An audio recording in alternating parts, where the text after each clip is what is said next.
We're just really excited to be here. There's no other place I'd rather be in the world than here in Indianapolis. The great thing about this tournament, it's not in the NBA where it's a 7-game series. We got to get one great game, and it's always possible. We got our dancing shoes every time we get up and walk outside. If you're dancing, how can't you have any fun?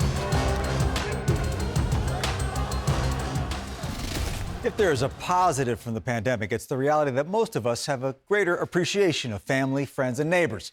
The University of Hartford is making its first tournament appearance tomorrow and has rallied the whole capital city of Connecticut with the hashtag The Neighborhood. We have a hashtag called The Neighborhood. The way you described it was that, growing up, like whenever you had an issue with something, you'd ask someone in the neighborhood and they can help you out. Hartford has a sense of community because we understand the struggle, because you always need support in all areas of your life.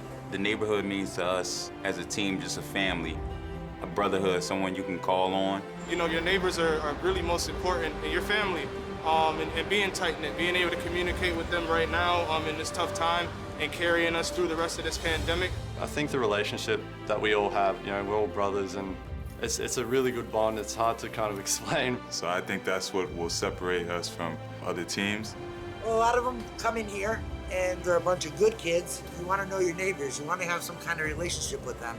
Being able to get behind a local basketball team like the Hartford Hawks just brings us closer together. Everybody in Hartford and around the world that supports our program, this accomplishment is all of us, and I want to thank them, and we're grateful for everyone in the neighborhood for helping us get here. Go Hawks! Go Hawks! Go Hawks! Go Hawks!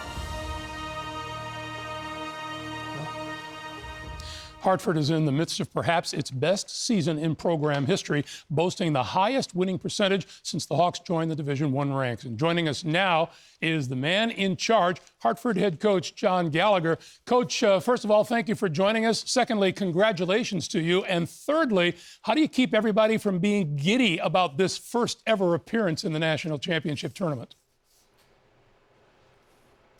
I just talked to the team about it. We have a game to play, and the attention's all great, but right now I told everybody, shut your phones down. We're less than 24 hours away, and we got to start really honing in on the Baylor Bears because they are a handful. Coach, you're looking very snazzy there with that outfit you've got on. I'd like to commend you on that sartorial splendor at its finest. I'm curious, this is a first-time journey for the Hawks. Who have you heard from as far as congratulatory messages?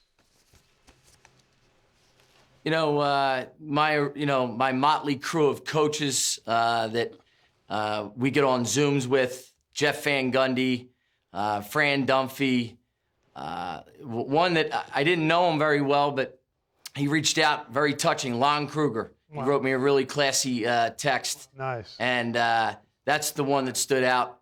And my man from UCLA, Mick Cronin. But the best of all was my man, Mark Few from Gonzaga. He texts me every so often, and he says, every time we win, he says, the Whalers win, the Whalers win. Well, the Whalers won. Mark's a little behind the times with the nicknames. He gets his wires crossed sometimes, but his heart's always in the right place, Coach. All right, well, you got Baylor coming up, and we assume you're preparing to be the second number 16 seed in history to defeat a number 1. What's it going to take? Well, I got to call Ryan Odom at UMBC tonight and get all the notes. I got to figure that out. But listen, they're really good. They're really, really good. They're talented. They shoot it. We have to do 3 things. We have to. It's a 10-10-10 game, and I stole this from Steve Donahue. We have to make 10 threes. We have to have give them up less than 10 offensive rebounds, and we can't have over 10 turnovers. It's 10-10-10. If you do 1 of the 3, you lose. You do 2 of the 3, you lose. You do 3 of the 3, you give yourself a chance to win. Yeah. That's great. That was my jersey number. Coach, congratulations. You mentioned the pressure that you felt in order to get your conference tournament title done. What do you think your emotions are going to be when you go on the sidelines in the NCAA tournament? I'll bless myself, say a quick prayer, and just be thankful and be grateful that we got here. If you ever saw Shawshank Redemption, the program is like Andy Dufresne going through the mud and the muck, and we finally got out. And that's what the program's relief is. It's a lot of relief and a lot of gratitude. Well, speaking of gratitude, John, you express often that you have gratitude towards your sisters for kind of stoking your love of the game. Tell us a little bit more about that. Annie, Joni, and Kath. Joni played at Boston College, was an elite three-point shooter. Annie was a four-year starter at LaSalle. And Annie used to beat me up in the backyard. No, I'm joking. The people in Delaware County, where I'm from, Delco, they say Annie's a better coach than me. She coaches grade school.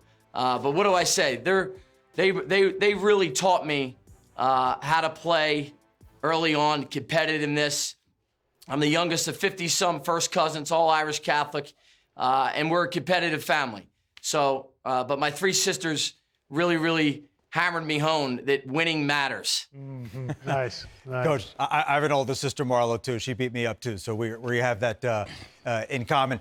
Give us a scouting report on your players. What do you want America to know about your team?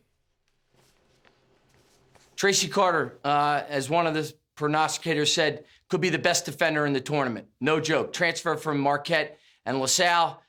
Never seen a guy. If offense were defense, NBA teams would. If defense were offense, NBA teams would be looking at him. He's that good of a defender. And when somebody asks me who's he going to guard, he's guarding all three guys tomorrow night. Tomorrow. And then you got Austin Williams, who I think next year could be Player of the Year in our conference. And then we got Hunter Marks, who's from Australia. Thank God David Patrick sent him to me. He's been a great player for our program. And DJ Mitchell. And then the big key is Miroslav Stoffel tomorrow. If he's producing and he's ready to go, he's an X factor in the game. Coach, congratulations to you. You and your team are just a small part of what this tournament is all about. Thank you for taking the time to join us. We appreciate it. Good luck to you. And by the way, you can see the Hawks in action. Tomorrow, they will try to upset first-team All-American Jared Butler and the one-seed Baylor Bears. Tip-off is 3:30 Eastern Time. Speaking of action tomorrow, you can catch one of the most